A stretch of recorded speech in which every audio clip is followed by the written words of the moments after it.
Since we last spoke to you, have there been any COVID-related issues for Sheffield United? Only like our measures that are in place. We're tightening up all the time on them. So, yeah, we have had them while I've been in charge, definitely. But there's no need for people to know what they are.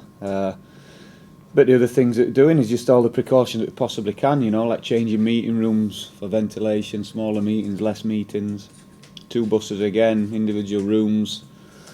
Yeah, everything that's just common sense really to limit the fact that we're going to get COVID cases, but we want to not get close contact cases, you know, more time outside, all that type of stuff. So we've just been really tight on that, working with a doc and all the advice to make sure that we're just mitigating as many possible things as we can. And now are those changes after the recent announcements, or were they just kind of We were on happening with anyway? it, yeah. We were on with it. Obviously, I think the landscape's going to get worse, you know. Not here, but out and about, which puts more focus. We may have more cases, so we're trying to be ahead of the curve, if you like, and just be prepared as best we can. How much, because there's always a focus on the Premier League and what they're doing, and they're now changing what they're doing for mass testing. Is that possible here and throughout the EFL, do you reckon? Well, it is, but I don't think it will be. Similar to last season, the EFL ran on different rules and regulations to the Premier League. Lots of reasons: the product of the Premier League, the money in the Premier League, and I think a lot of it will depend on, like I said, wider issues, what the government instill on us as people, not as in the profession. So yeah. I think we'll be led by all those type of things. At the minute, our stance is, as I said, making as many adaptations as we can to just limit the possibilities of getting close contacts. You know, everyone's shopping, everyone's going on for families, people's kids. It's there, and it's going to be here for forever now, isn't it? So, you know, it's about us getting a way of working that we're comfortable with, that's going to give us the best chance to get on with his jobs.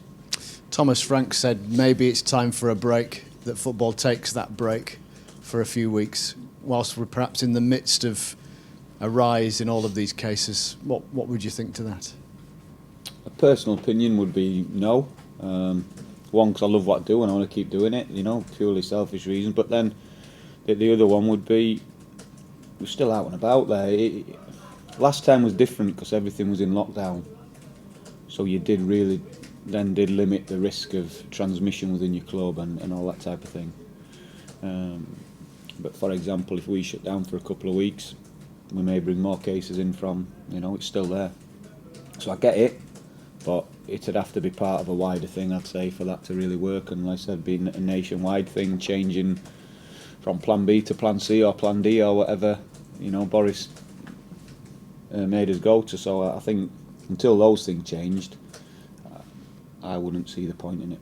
I'll come on to other issues in a sec, but just while this whole idea of football and COVID is in my head, when you as a football club are looking at who you might want to bring in January, do you look at now, will you be asking if what the player's testing record is, jab record is? Yeah, well, after parts of medical, you know, so there's so many questions asked on medical things now, you know, and it'll just become part of the process. You'll know all that anyway. If they were from abroad, for example, you'd know it before you could get them in the country, you know.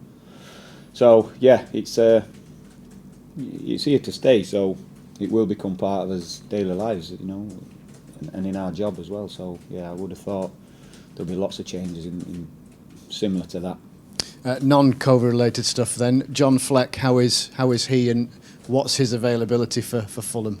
Yeah, John's been great. All the boys. Listen, I was gutted that our game was called off Monday. We had a really good week last week, and the players were ready. Sometimes you get them moments where, you know, you just want to let them off the lead and let them go, and that's what they feel like at the minute. I've been really pleased with them, and listen, we know we're going to lose games. We know we can't win every game, but certainly if they can maintain their effort and the intensity and the buzz they've got about them at the minute throughout the season, we'll win more games than we lose, and that's the aim. So yeah, him along with everyone else are in a good place. Do you feel as though you almost actively have to try and keep that spirit? Because training finished whenever it finished prior to the QPR game, and at 2 or 3 o'clock on Sunday afternoon the game gets called off. For the next training session, do you feel like I need to give this lot a lift again? Yeah, we spoke about it before training on the Monday, so we came in on the Monday and trained, and we spoke about it. And the good thing for me was the lads were as gutted as the staff were. They could probably sense it was an opportunity, a home game in front of our fans again, to try and get the place going and buzzing. And yeah, you always want games. You want the games, especially when you're in a good place. And as I said, the boys feel like they're in a good place. I think they look like they're in a good place. So we just want games now to see. Are there any other injuries? Rian's obviously a long-termer, but are there any other injury concerns for this one? No, Addy's back in with the group now, not training, but we've trying to filter him back in, so that'd be some injury news. But the rest is as is. So yeah, Rian's progressing well. He's been back out on the pitch, not to any extent where he's going to be anywhere near us for a while, but we're happy with where he is. Robin Olsen, because of his circumstances and Wes Fodringham's performances of late, does that mean a consideration is being made, has to be made, about whether to keep him for the season? No, not in our eyes. We've got some good goalkeepers here, so our main focus is to get Robin fit, and that's his main focus. And he's progressing, slowly but progressing. So we just, as I've said before, you want that competition, you want as many good players as possible, and we want everyone fit. And if we can get everyone fit, it's going to help us out, because as I said, back to COVID, we're going to have spells, time of year for illnesses regardless, but if COVID's flying about any point, some players who maybe haven't played for a few weeks could be thrown straight in and have to be ready to go, and that has to be a message to the players all the time. You never know when it's going to happen, when that opportunity is going to come. Not only in normal football circumstances, injuries, loss of form, results, but also the strange times which we live in now as well. That must make planning exceptionally difficult. Yeah, you can't plan, but you just prepare for the worst, don't you? Hope it doesn't happen, but just like what if? And I always say, I've said it all the time, we'll deal with whatever comes our way. Because I like that mentality, I like that approach, so whatever comes our way, we'll deal with it. You clearly didn't know until a relatively late stage in the day that the QPR game was going to go. If this was an enforced break that you knew about, we'd sort of be saying, what's been the plan, what have you sought to work on? So what things have you looked to build upon maybe in between Cardiff and Fulham? Still the same, you're bad as Nathan, you asked me to giving away game plans and all that type of stuff, so yeah, we've been working on what we think is really important. Two things, like what's going to help us in the game against Fulham, and also our identity, how we want to play and what we want to be like. So it's just reinforcing those messages. So Fulham then, as a challenge right now, how do you stop them? Listen, a good side. I'm probably saying the same sort of things I said about QPR last week. They're up there on merit, so it's been a long time since they've been beat. They're a team who can score goals from a lot of different positions, and we have to deal with that and we have to enjoy that. But I think we're a good team, and I think we've got good goal threat, and I think if we play at our best, we can be a match for anyone. So that's the approach, and that's the message.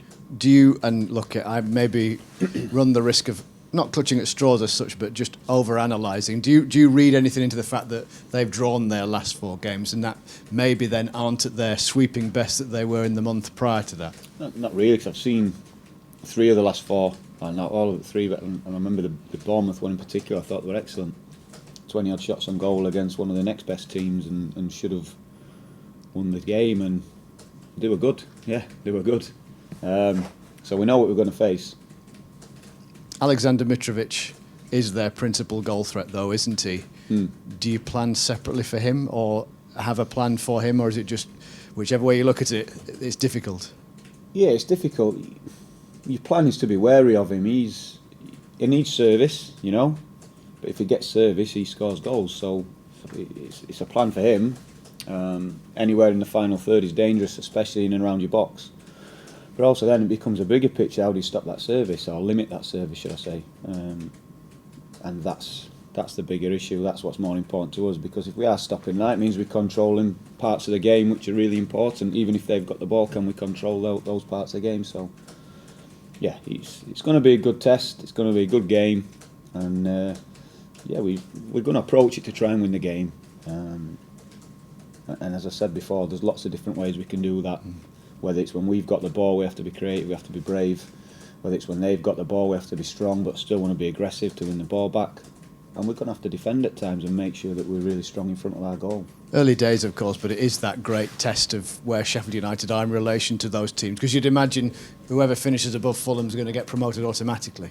Yeah, that's the way it looks, yeah, definitely. The way, the form, the style of play, where they are in the league suggests that, yeah, if you finish above Fulham, you're going to go up. We're obviously not at that end of the table yet, and we want to be, but it's going to be a real good game against top of the league, right? But it's just one game for us. We want to keep getting better, and if we keep getting better throughout the season, we'll climb the table, and that's the aim. So whilst we want to beat Fulham, we just want to keep improving. And they're the next team. They're a big test, of course they are. But then we've got another game straight after, which is a chance for another 3 points, and then the next one, then the next. So it's part of the bigger picture of the season. And as I say, if we can just keep improving all the time, gradually pick up points, we'll climb the table.